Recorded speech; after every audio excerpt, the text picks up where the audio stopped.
Nos anos 90, Dragon Ball foi tão popular em Portugal que até as faculdades interrompiam as aulas para ver o Goku em ação. Acreditas? Este anime chegou a parar o país literalmente. E se gostas de Dragon Ball, deixa já o teu like e vem comigo viajar pela história da dobragem portuguesa. E olha, eu prometo revelar segredos incríveis nesta história.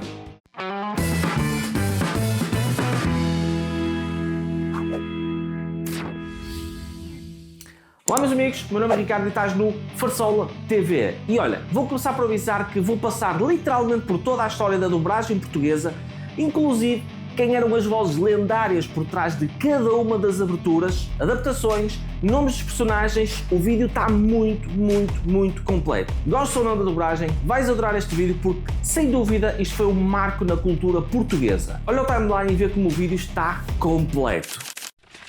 No meio da expansão dos canais privados, a SIC apostou num anime desconhecido em 1995, Dragon Ball de puro cristal. A série era inovadora para a época, lutas, artes marciais e aventura. E a SIC convidou uma empresa de dobragem especializada em produção audiovisual para adaptar o anime, a Novaga. A base era a versão francesa, por isso muitos nomes foram literal ou criativamente traduzidos. O Piccolo virou Coraçãozinho de Satã, Muten Roshi tornou-se o Tartaruga Genial e os Saijids passaram a ser os Guerreiros do Espaço.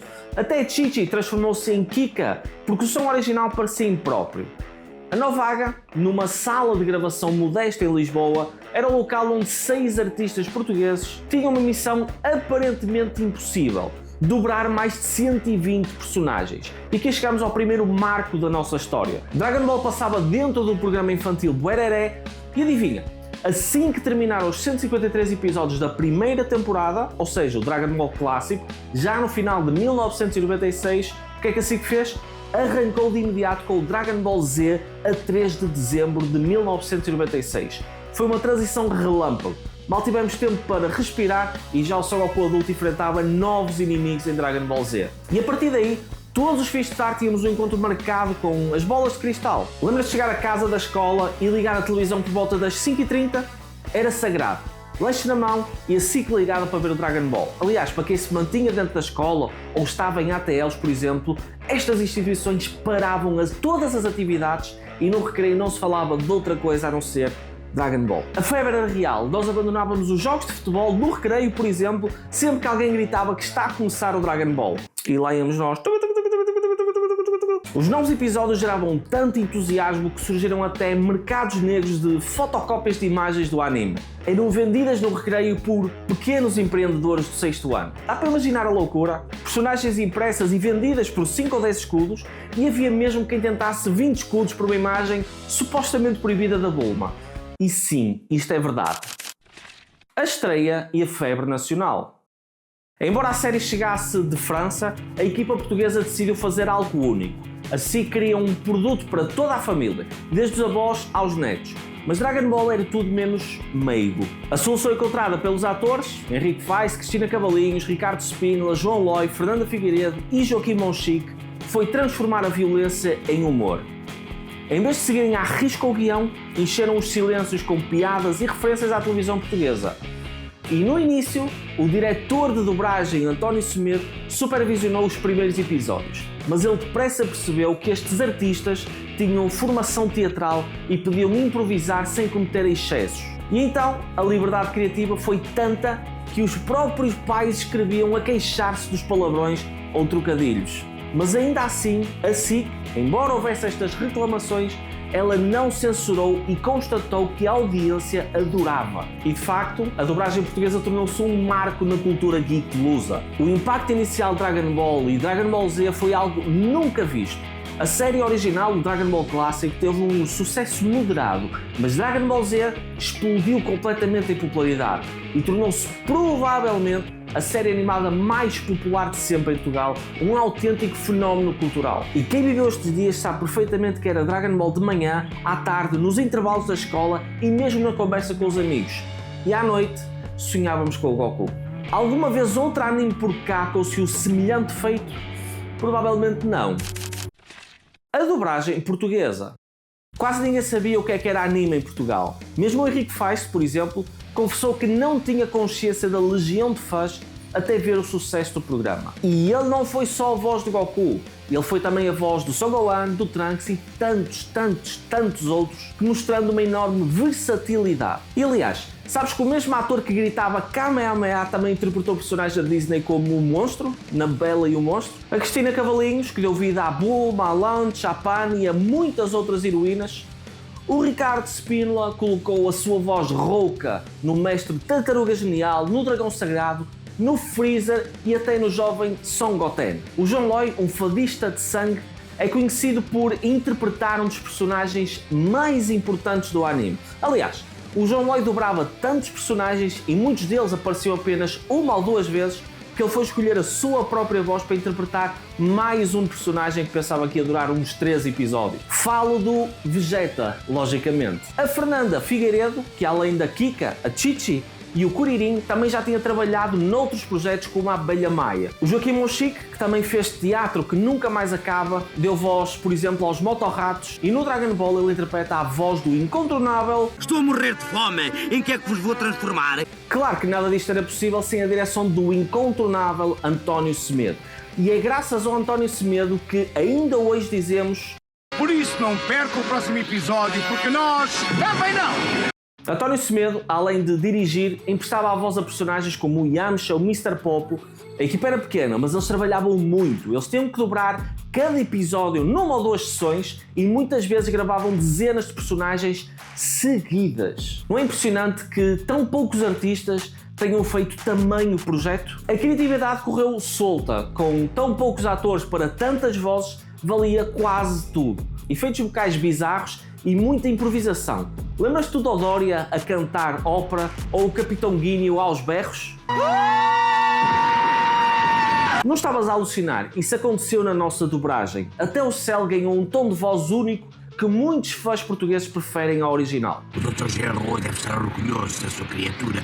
Ninguém pode vencer. A determinada altura, os próprios diálogos fizeram piada com a troca de atores quando o Vegeta mudou a voz a meio da série. Meteram-no a resmungar qualquer coisa como estou tão zangado que até a voz me voltou a mudar. Isto é quebra total da quarta parede. O que para alguns podia ser um sacrilégio, afinal, mudaram-se falas do original, para outros tornou-se ouro puro. A dobragem portuguesa virou quase uma paródia consciente. Hoje ainda há pessoas que sabem de cor as pérolas que nasceram dali. Todas estas frases ficaram na memória coletiva. Aposto que sorriste só de ouvir isto. E aliás, se ainda não fizeste, deixa agora o teu like e subscreve para mais conteúdo nostálgico como este.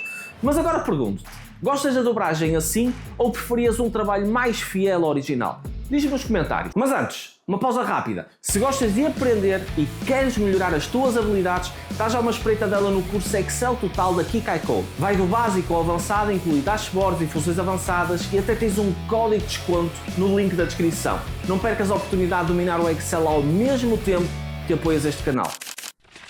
Músicas e merchandising. É impossível falar Dragon Ball sem falar das músicas. Em Portugal tivemos genéricos próprios inesquecíveis. O tema de abertura do Dragon Ball, a série clássica, chamava-se Dragon Ball de Puro Cristal. É uma versão adaptada do tema francês composto pelo José Natário e cantado pela Elsa Natário. Já Dragon Ball Z veio com um novo opening cheio de energia, também composto pelo José Natário, mas desta vez interpretado pelo cantor Rui Silva. Aliás, se eu te mostrar apenas um segundo da música, tu já viras logo o cantor. Dragon Ball Z. Quem era miúdo nos anos 90 dificilmente esquece a sensação de ouvir na nossa língua. Isto era viciante. Mas o maior sucesso veio com o Dragon Ball GT. Ricardo Spínola, insatisfeito com os genéricos anteriores, propôs escrever e cantar a sua própria letra. Ele não sabia japonês e inspirou-se apenas na melodia original e na mensagem lutar pelo bem. O resultado foi um tema emotivo que ainda hoje é cantado por quem cresceu nos anos 90. Aliás, isto até nas discotecas faz furor. O público chegou a chamar-lhe o genérico mais marcante da década. Quem diria que um vilão como o Freezer também seria o autor do nosso hino? Deixa-me aí nos comentários qual é o teu genérico favorito. Além das músicas, Dragon Ball invadiu as lojas e o bolso dos pais. Nunca ao recreio tinha visto também a febre de merchandising. Havia as célebres cadernetas de cromos da Panini. Quem não conseguiu completar esta caderneta?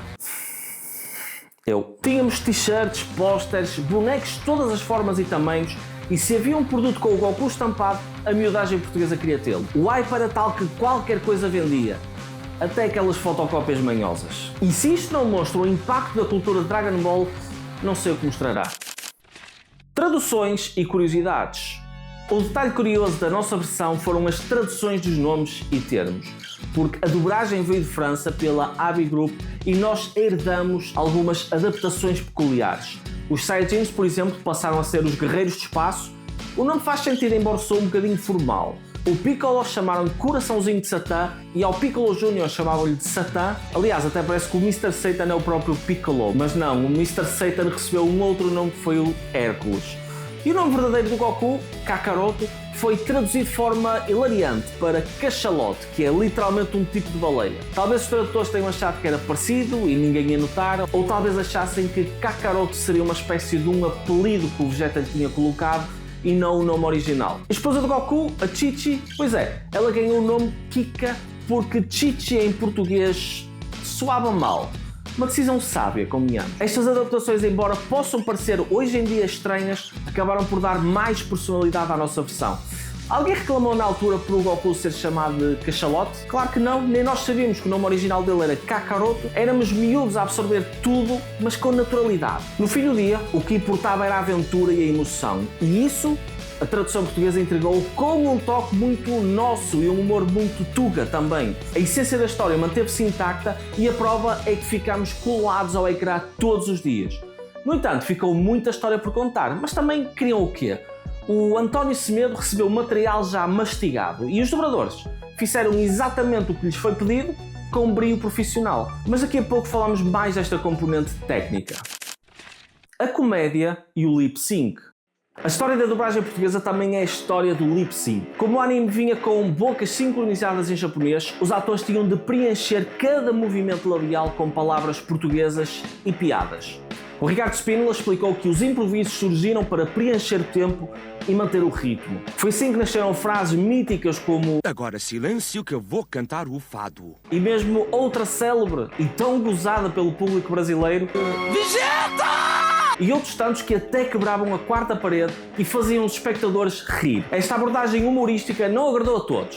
Alguns fãs mais puristas criticavam a série por se afastar do original, enquanto outros achavam que a comédia tornava a versão mais portuguesa e única. Mas vamos ser realistas, é uma dobragem feita com material que já veio alterado, com uma equipa pequeníssima e as frases de roteiro não chegavam sequer para acompanhar a boca dos bonecos. Eu sei que a nossa versão se afastou completamente do original, mas a questão é, não há culpados. E mesmo com o material que havia, eles fizeram uma missão quase impossível.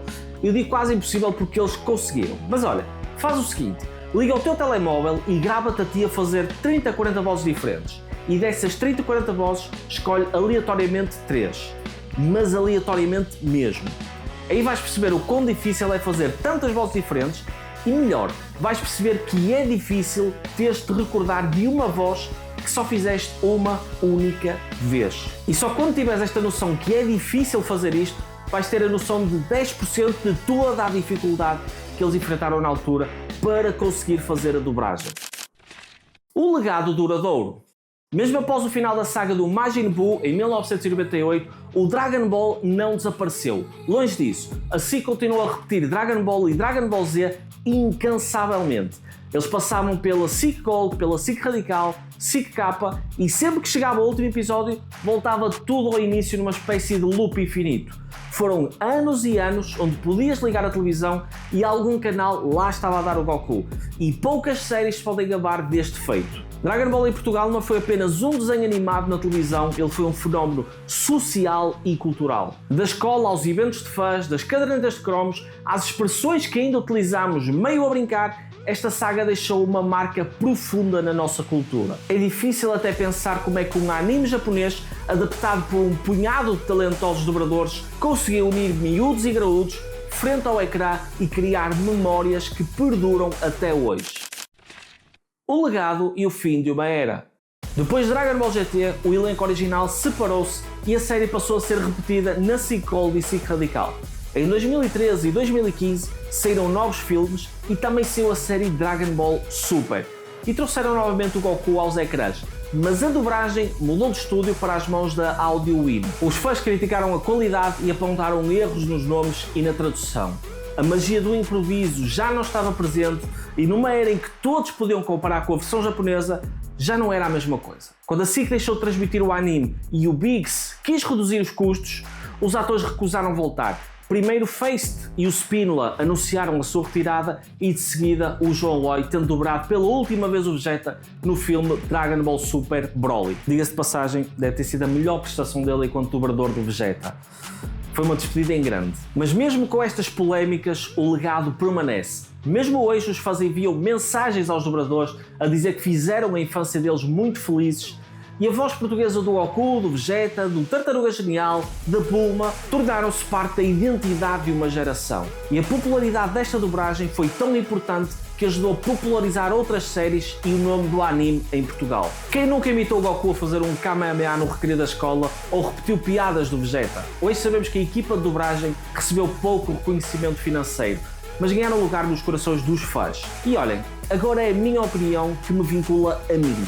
O dobrador mais desvalorizado de todos foi o Ricardo Spínola, que fez a melhor música de abertura de sempre, e todos vocês sabem que eu prefiro 1000 vezes a versão original a esta nossa versão, mas é pá, a abertura de Dragon Ball GT é melhor que a original, para mim. O Ricardo Spínola fez um feito inacreditável e não recebeu grande reconhecimento por isso. Portanto, deixem aí muitos likes de homenagem ao Ricardo Spínola e comentem também um hashtagzinho Obrigado Ricardo Spínola. Vamos prestar a devida homenagem a este dobrador que foi tão pouco reconhecido pelo excelente trabalho que fez, nomeadamente nesta abertura do Dragon Ball GT. E olhem, falando um bocadinho mais a sério, a dobragem continua precária em Portugal, com poucos estúdios e salários muito baixos. E é difícil pensar que vivemos num país onde a dobragem é pouco valorizada. Reparem numa coisa, imaginem se vocês com 4, 5 anos nunca foram à escola, não sabem sequer ler e a terem que ver animes ou desenhos animados na voz original em japonês e não perceber um caraças do que eles dizem. A dobragem é vital para quem faixas etárias que não consigam ler ainda, nomeadamente, mas não só essas faixas etárias, consigam ter conteúdo bom para eles, para conseguirem ver, terem mídia para criar história para eles, para criar ligações com amigos, para lhes dar heróis, para conseguir construir valores. A dobragem é vital para faixas etárias mais baixas. Nós que somos adultos e conseguimos ver os filmes legendados, enfim, é relativo. Mas os miúdos, eles precisam objetivamente de dobragens e boas dobragens. Por isso, o papel do dobrador é fundamental e devia ser muito mais valorizado. Mas aquela versão ousada, cheia de humor e improviso, continua a inspirar novos projetos e a lembrar-nos que a criatividade pode transformar uma dobragem numa obra-prima. Quase 3 décadas depois, a lenda continua viva. Esta longevidade extraordinária prova que o Goku e os amigos se tornaram imortais no imaginário coletivo português. E pronto, meus amigos, esta é a história da dobragem do Dragon Ball em Portugal, uma época de ouro que dificilmente se repetirá. E se chegaste até aqui, não te esqueças de dar uma espreitadela no curso Excel Total da Kikai Code, o link com desconto está na descrição. Mas agora conta, qual é a tua memória favorita de Dragon Ball? Tens alguma pérola da dobragem que ainda hoje te faça rir? Escreve-me aí nos comentários, eu vou gostar de saber. E antes de ir embora, subscreve o canal e segue-me nas redes sociais para não perderes os próximos vídeos cheio de nostalgia e também curiosidades. Tenho muito conteúdo sobre Dragon Ball aqui no canal. Quanto a nós, vemos no próximo vídeo e também embaixo nos comentários. Fui!